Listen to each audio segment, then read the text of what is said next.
அருமையான ஒரு கருத்தரங்கினை ஏற்பாடு செய்து தந்திருக்கக்கூடிய அகில இலக்கிய வெளியினுடைய பத்திரிகை அந்த இதழினுடைய ஆசிரியர் அகில் அவர்களுக்கு நம்முடைய மனமார்ந்த வணக்கத்தையும் நன்றியையும் தெரிவித்துக் கொள்கின்றேன். இந்த அரிய சொற்பொழிவிலே ஏற்கனவே சொற்பொழிவாற்று சென்றிருக்கக்கூடிய பேராசிரியர் ஆனந்தகுமார் அவர்களுக்கும், மூத்த பேராசிரியர் பஞ்சாங்கம் அவர்களுக்கும், பின்பு பேச இருக்கக்கூடிய பேராசிரியர் ரவிக்குமார் அவர்களுக்கும், பேராசிரியர் செல்வி அவர்களுக்கும் என்னுடைய வணக்கத்தையும் நன்றியையும் தெரிவித்துக் கொள்கின்றேன். இந்த இணைப்பிலே இணைந்திருக்கக்கூடிய அனைத்து தமிழ் ஆர்வலர்களுக்கும் என்னுடைய வணக்கத்தை தெரிவித்துக் கொள்கின்றேன்.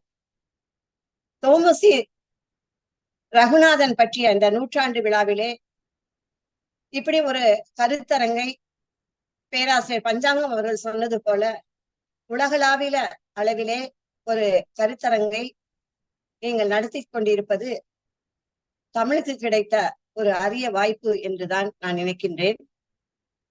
இதிலே பங்கு கொள்வதற்கு எங்களுக்கும் வாய்ப்பளித்தமைக்கு நன்றி. தமிழ் சிறுகதை வரலாற்றிலே மணிக்கொடி கால எழுத்தாளர்களான புதுமை பித்தன், அழகிரிசாமி போன்றவர்களை பற்றி நாம் திரும்ப திரும்ப பேசிக் கொண்டிருக்கின்றோம். நிறைய அதை பற்றிய உரையாடல்களும் சொற்பொழிவுகளும் நமக்கு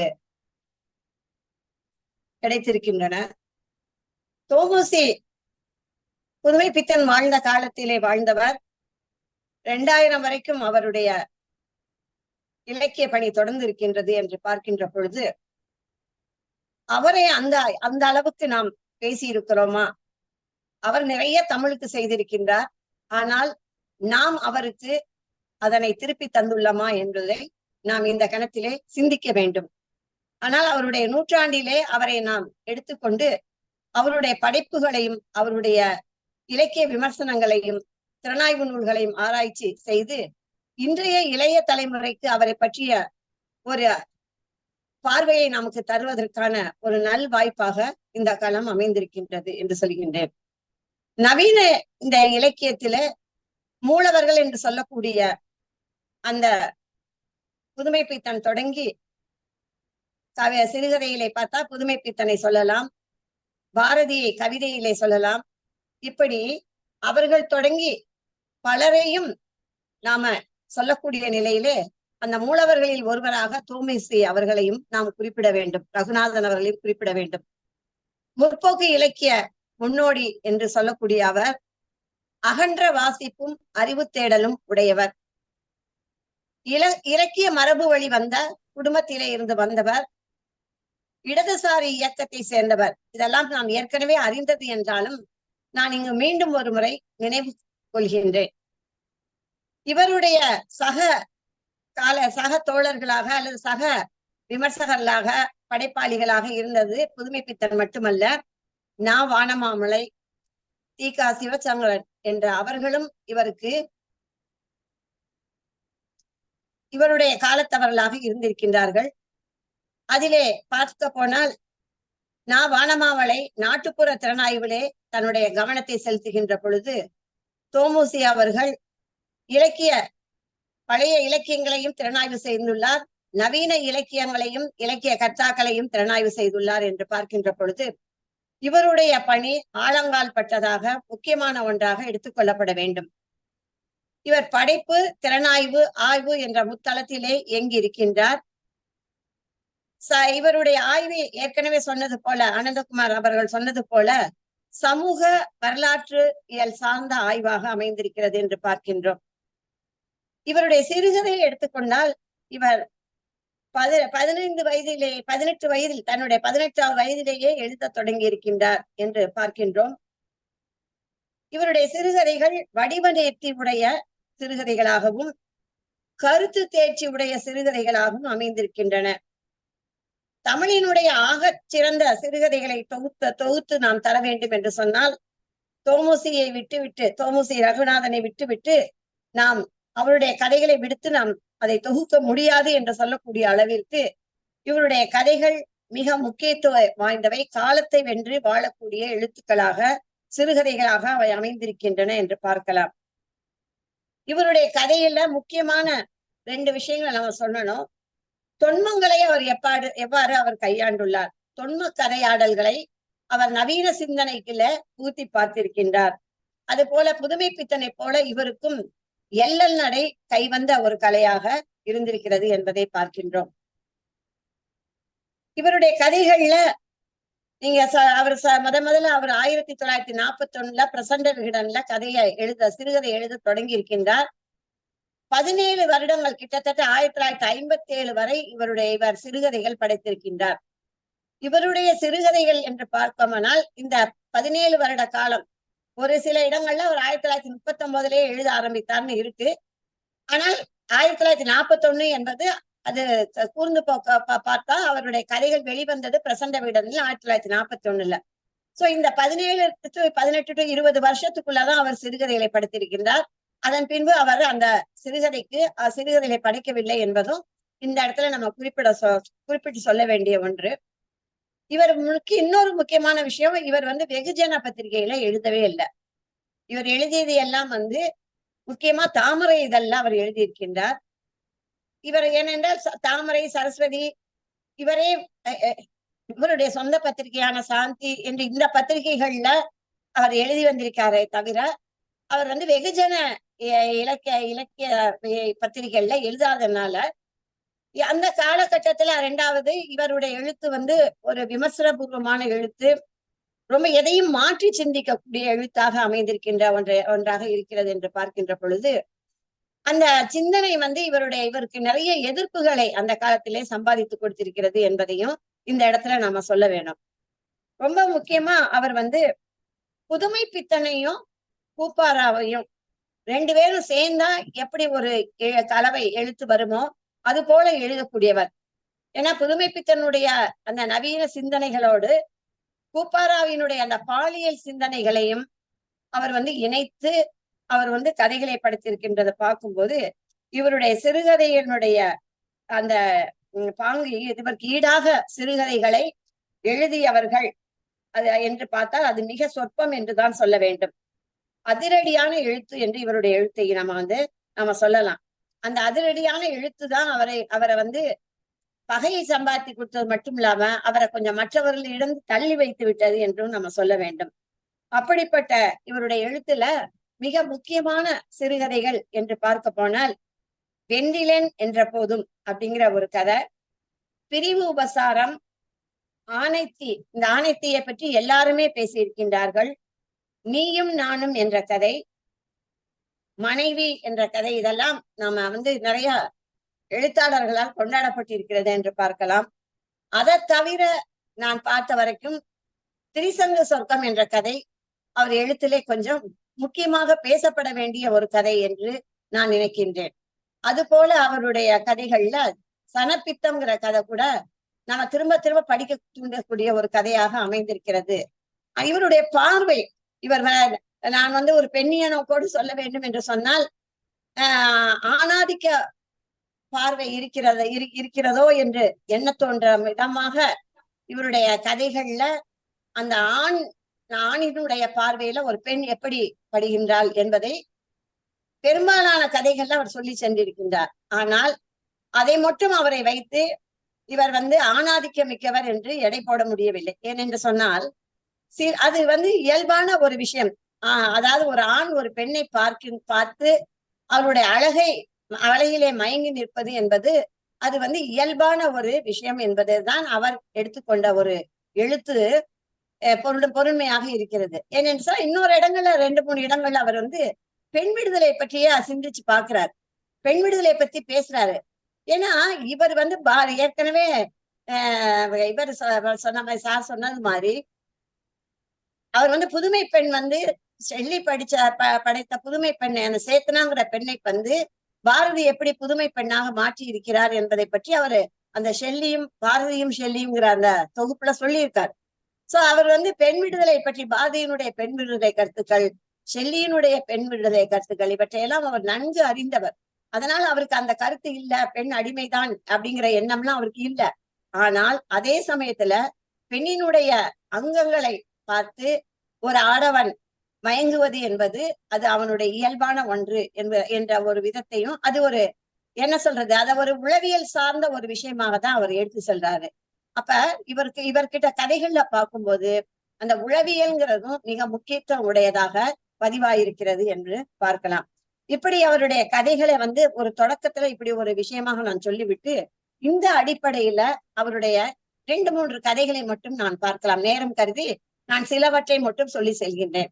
அவருடைய ஆனைத்தீ என்கின்ற கதை, அது மிக ஒரு முக்கியமான எழுத்து. இதுக்கு ஈடான ஒரு கதையை யாரும் எழுதவில்லை என்று சுந்தர ராமசாமி அவர்கள் குறிப்பிடுகின்றார். ஏனென்றால் சுந்தர ராமசாமி இவரால் உருவாக்கப்பட்ட ஒரு எழுத்தாளர். அவருடைய சாந்தி இதழிலே எழுதியவர். தொடர்ந்து அவரோடு இயங்கிக் கொண்டிருந்தார் என்று பார்க்கின்ற பொழுது அவருடைய கருத்து இங்கு முக்கியத்துவம் வாய்ந்த ஒன்றாக சொல்லலாம் என்று நினைக்கிறேன். இவர் இலக்கிய பரிச்சயம் உடையவர், பழைய இலக்கியங்கள்ல நிறைய பரிச்சயம் உடையவர். அதனால இந்த ஆனைத்தீங்கிறத எங்க இருந்து எடுத்திருக்காருன்னா, மணிமேகலையினுடைய பதிகத்துல இருந்து அவர் எடுத்திருக்காரு. எடுத்து அதுல ஆனைத்தீங்கிறது காயசண்டிகை ஆனைத்தீ கெடுத்து அம்பலம் அடைந்தனள் அப்படின்னு சொல்லக்கூடிய அந்த பதிக வரியில இருந்து எடுத்து இதை சொல்லியிருக்கார். அங்கு மணிமேகலையில சொல்லப்பட்ட ஆனைத்தீங்கிறது அது காயசண்டிகனுடைய பெரும் பசியினை, தீரா பசியினை குறிப்பிடுகின்றது. பசித்தீ என்கிறதுதான் அந்த இடத்துல ஆனைத்தீ. இந்த இடத்துல அந்த ஆனைத்தீ என்பதை காமத்தீ என்பதற்கு ஒரு உருவகமாக அதை கொடுத்திருக்கிறார் என்று பார்க்கின்றோம். எப்படி பசிப்பினி உடனே கொள்ளுகின்றதோ அது போல காமத்தீ என்பது ஒரு ஆடவனை எப்படியெல்லாம் அலைக்கழிக்கிறது என்பதற்கு எழுதப்பட்ட கதைதான் இந்த ஆனைத்தீ என்பது. அதை அவர் எங்கேயுமே ஊடகமா தான் சொல்லிட்டு போறாரு. அந்த கடையில வெளிப்படையாக வைக்கல. ஆனா ரொம்ப அருமையான ஒரு பதிவு என்னன்னா, அங்க தாமிரபரணி கரையில இருக்கக்கூடிய கருப்பந்துறை என்று சொல்லக்கூடிய சுடுகாட்டு ஒரு இடத்துல, சுடுகாட்டு பக்கத்துல இருக்கக்கூடிய சுடலைமாடன் கோயில்ல சாமி ஆடுகின்ற ஒரு கட்டாரி தேவன்கிற ஒருவன், அவனை பத்தி சொல்லக்கூடிய கதை. அவன் எப்படிப்பட்டவன் என்று சொன்னால், அவன் நாட்டாமை தேவரினுடைய மனைவி இசக்கியின் மீது காதல் பண்ண. அவனுக்கு ஒரு மனைவி இருக்கின்றால், அவளும் ஒரு அழகான அவர் சொல்லும் போது எப்பயுமே பெண்களை ஒரு கட்டுடல் கொண்டவள் என்பதை அதிகமா அவர் பேசுறாரு. மத்த விஷயங்களை பேசுறதை விட அவருடைய உருவத்தை அவர் ரொம்ப வர்ணிக்கிறார் அவருடைய கதைகள்ல. இசைக்கியை பத்தி சொல்லும் போது அவர் சொல்றாரு, இசைக்கு எப்படி இருக்கிறாள் என்று சொன்னால், நல்ல மஞ்சக்கடம்பு கட்டையில் செதுக்கி நிறுத்திய சித்திரப்பாவை போல் இருப்பாள். தலையை அள்ளி செருகி கோழிவால் கொண்டை போட்டிருப்பாள். நெற்றியின் நடுவிலே ஓடி உச்சி வகிடோடு முடியும் பச்சை குத்திய நாமம் அவள் கண்களை அளக்க உதவும் கேந்திரமாக அது திகழ்கிறது என்று சொல்லுகின்றார். இப்படி அவருடைய உடலை பார்த்தால் அவயங்கள் அவருடைய அவயங்கள் யார் மனத்தையும் தடுமாறச் செய்யும். மஞ்சள் பூசிய அந்த முகத்திலே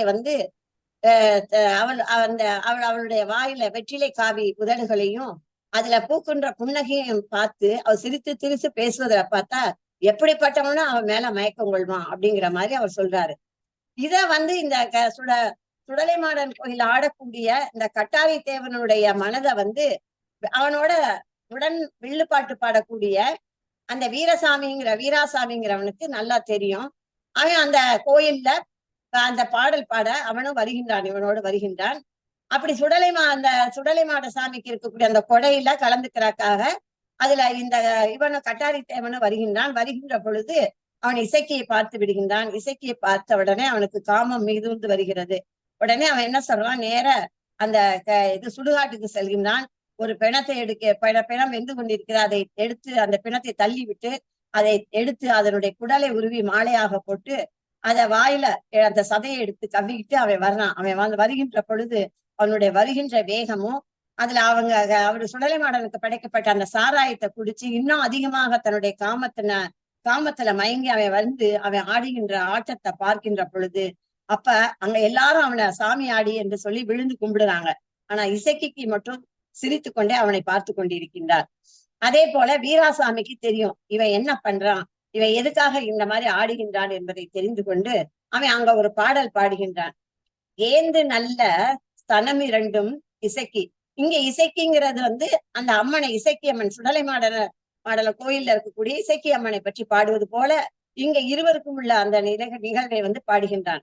ஏத்து நல்ல ஸ்தலமிரண்டாம் இசைக்கு இந்திராணி மார்பழகாம், இசைக்கு பின்னழகை கண்டால் பிரமித்து நின்றிடுவார்கள், இசைக்கு முன்னழகை கண்டாலோ மோகிப்பர் 1000 பேர்.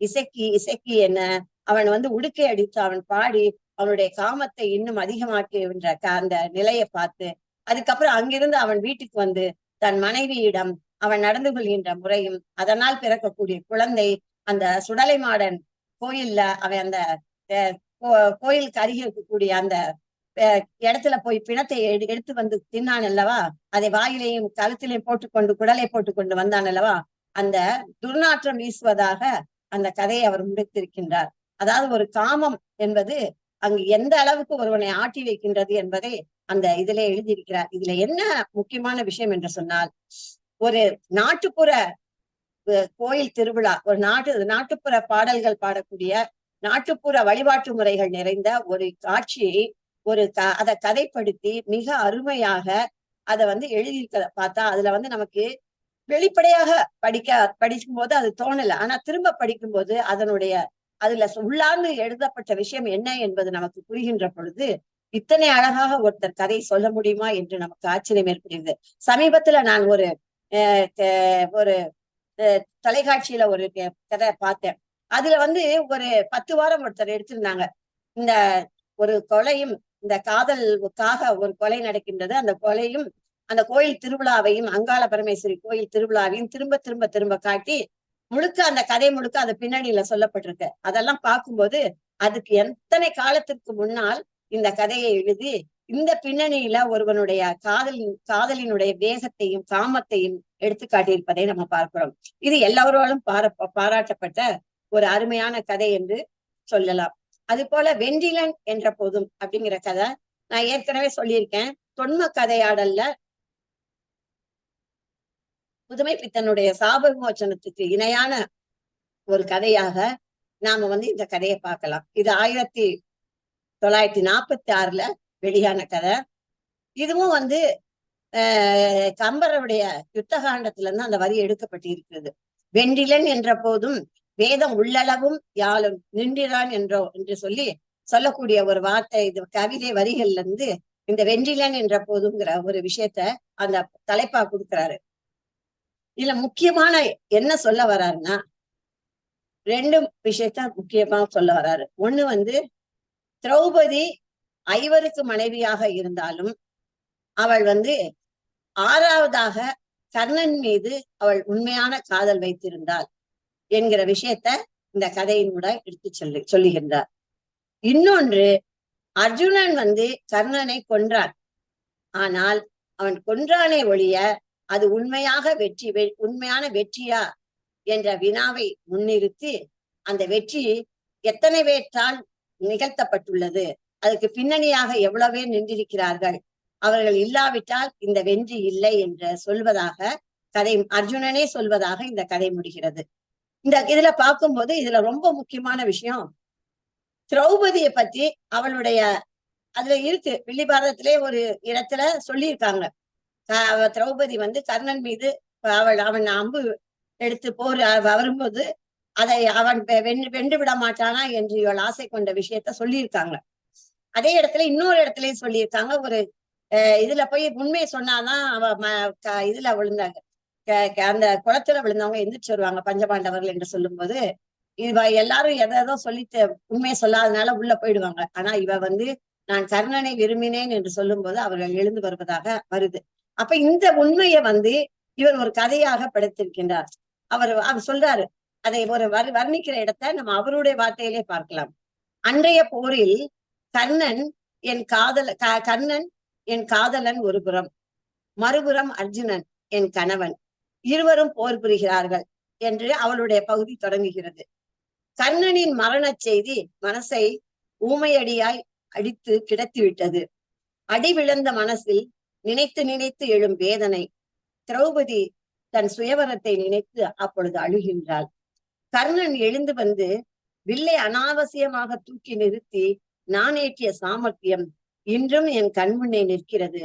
கர்ணன் ஒருவர்தான் வில்லை நானேற்ற முடியும். அப்பொழுதே நானும் என் மனசும் நாங்கள் துடிதுடித்து விட்டோம் என்று சொல்லி அவள் சொல்லுகின்றாள். இப்படி அவளுடைய மனக்காதல், அவள் மனதிலே மறைத்த காதல், அது வெளியிலே சொல்வதாக கர்ணனிடம் சென்று இங்க இவர்களை பஞ்சபாண்டவர்களை கணவனாக ஏற்றுக்கொள்வதற்கு முன்னாலேயே கர்ணனிடம் சென்று என் மனது சேர்ந்து விட்டது என்றும் சொல்லுகிறார்.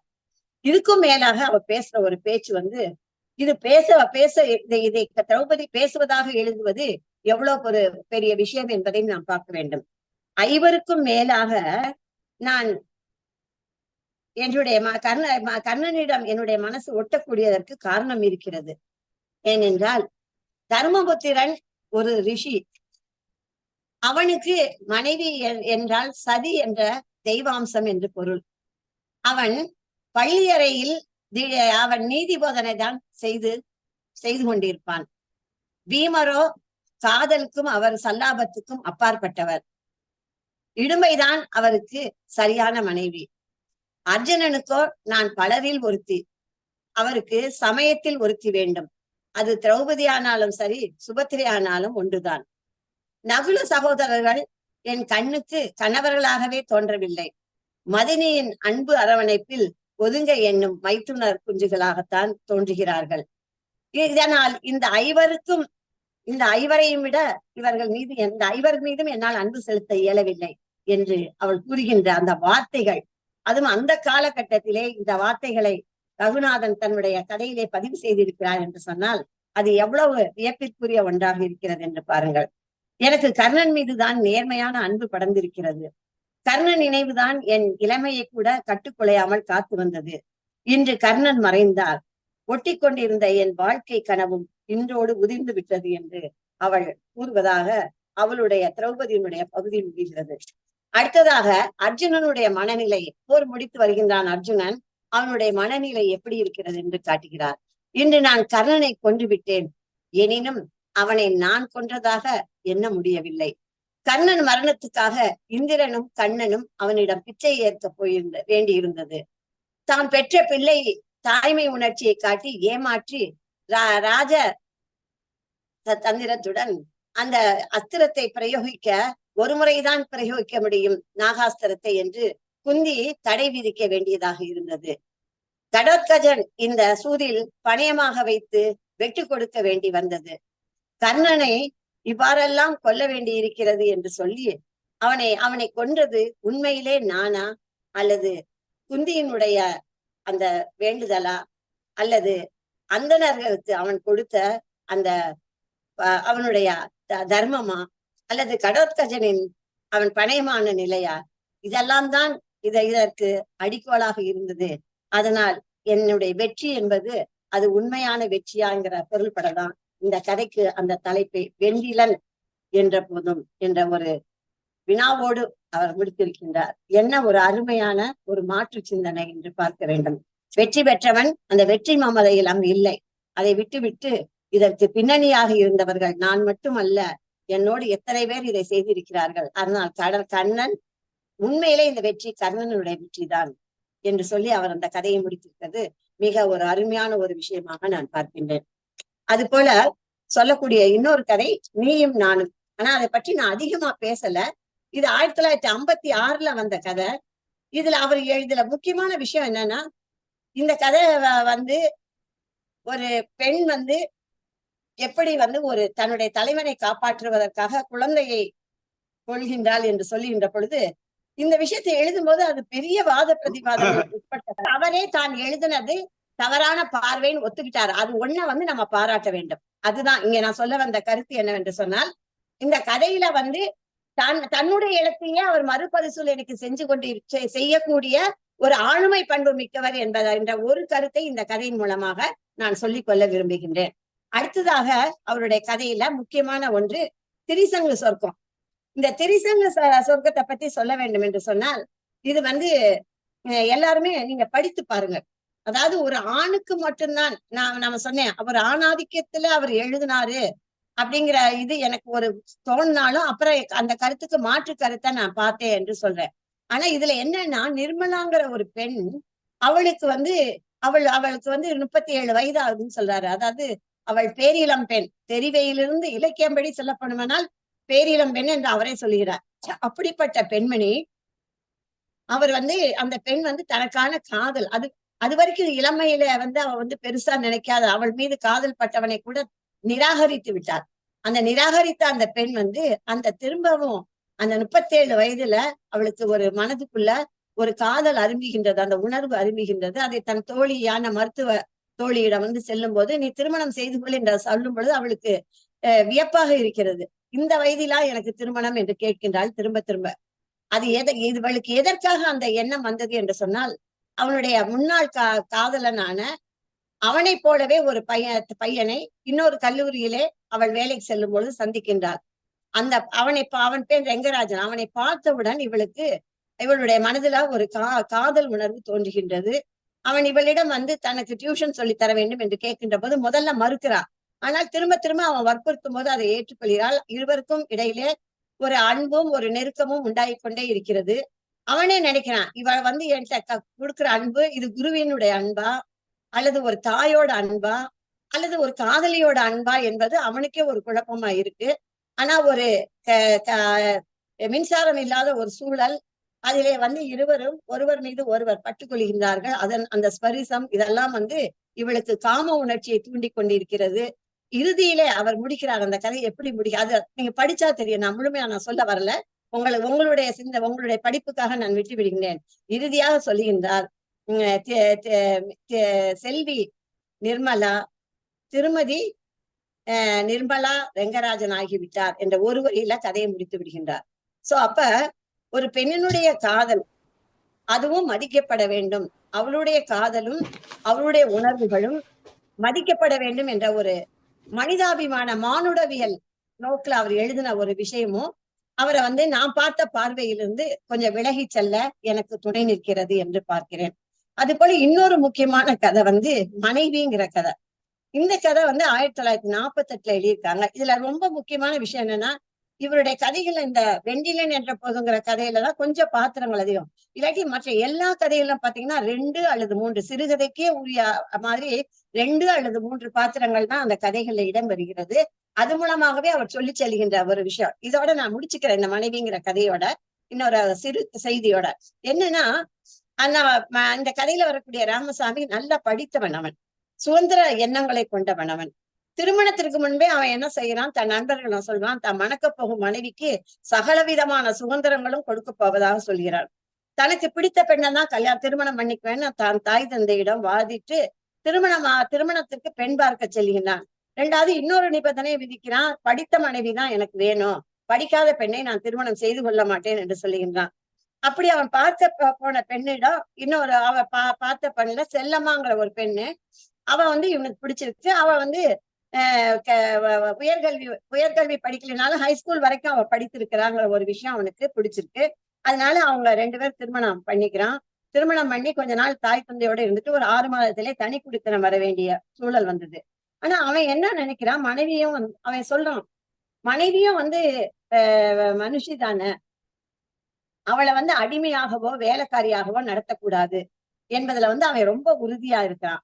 நீ எனக்காக காத்திருக்காத, நான் வந்து வேலை முடிச்சுட்டு வர தாமதமானாலும் நீ சாப்பிட்டு விட வேண்டும், எனக்காக நீ காத்திருக்க கூடாது, உனக்கு தேவையானதை நீயே வாங்கி கொள்ள வேண்டும், நான் பணம் தருகின்றேன், உன்னுடைய விருப்பு வெறுப்புகள் தான் முக்கியமா நீ பார்க்கணும் அப்படின்லாம் சொல்லி அவளை வந்து உருவாக்கணும்னு நினைக்கிறான்.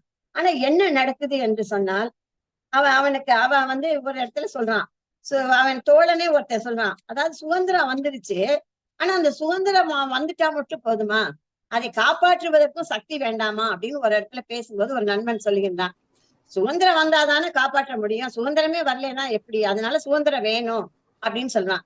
அதுக்கு அந்த பையன் அவனுடைய நண்பன் சொல்லுகிறான், பகீரதன் பெரும் பிரயத்தனப்பட்டு கங்கையை கொண்டு வந்தான், ஆனால் அவனுக்கு அதை தாங்கும் சக்தி இருந்ததா, பரமசிவன் தானே வர வேண்டி இருக்கிறதுக்கு அதை தாங்கிறதுக்கு என்று சொல்றான். அதனால எந்த சுதந்திரமானாலும் சரி, அது பெண் விடுதலையாக இருந்தாலும் சரி, தேச விடுதலையாக இருந்தாலும் சரி, அதை பெறுபவர்கள் அந்த சுதந்திரத்தை காப்பாற்ற தெரிந்திருக்க வேண்டும் அப்படின்னு ஒரு இடத்துல சொல்றாங்க. ஆனா இதுலயே கடைசி முடிவா அப்படிதான் வருது. இவனுக்கு எவ்வளவு கொடுத்தாலும் அந்த செல்லம்மா வந்து கணவனுக்கு விரும்புறதுதான் செய்யணும்னு நினைக்கிறான். அவனோடதான் அவனுக்கு பிடிச்சதை கட்டணும், அவனுக்கு பிடித்த கலர் தான் தனக்கும் பிடிக்கும், அவனுக்கு பிடித்த உணவு தான் தனக்கும் பிடிக்கும் அப்படிங்கிற ஒரு நிலையில இருக்கான். அது இவனுக்கு பிடிக்கல. இவ்வளவு சுதந்திரம் கொடுத்து இவன் ஏத்துக்க மாட்டேங்கிறாளே அப்படின்னு ஒரு நாள் திட்டிடுறான். அப்ப அவ அழுகுறான். அப்ப கேக்குறான், இவன் நீ எதுக்கு அழுகுற அப்படின்னு போய் கேட்கும்போது அவன் சொல்றான், நான் வந்து அவ சொல்றா, செல்லம்மா, நான் வந்து அடிமையாக வேண்டாம், ஆனால் உங்களுடைய அன்புக்கு நான் அடிமையாகத்தான் வேண்டும். நான் அவருக்கு வந்து என்னை அடிமைப்படுத்த என்றும் வந்து நான் வந்து இடம் கொடுக்கல. ஆனா விலகி என்னை பார்த்தா விலகி ஓடுறது மாதிரி இருக்கு. அவர் எனக்கு சுதந்திரம் கொடுக்குறாங்கிற பேர்ல என்னை விட்டு விலகி ஓடுறாரு அப்படின்னு சொல்லி அவன் நினைக்கிறா.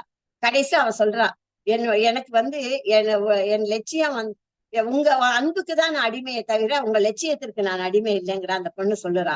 அப்பதான் இவருக்கு புரியுது, நான் அந்த லட்சியம், எதிர்கால இது கனவு, இந்த கடந்த இதெல்லாமே நான் கொடுக்கக்கூடிய சுதந்திரம் எல்லாமே கடந்த கால கலாச்சாரத்துல ஊறி போன இந்த பெண்ணுக்கு புரியவே புரியாது. இதை நான் கொடுத்தும் பயனில்லை என்று சொல்லி அவளுடைய வழிக்கே இவன் செல்வதாக இருக்கிறது. அந்த காலகட்டத்துல பெண் விடுதலையை பேசினா கூட அதை ஏத்துக்க தயாராக இல்லாத பெண்கள் தான் வாழ்ந்திருக்காங்க. அதை நான் என்னுடைய காலகட்டத்திலே நான் பார்த்திருக்கேன்.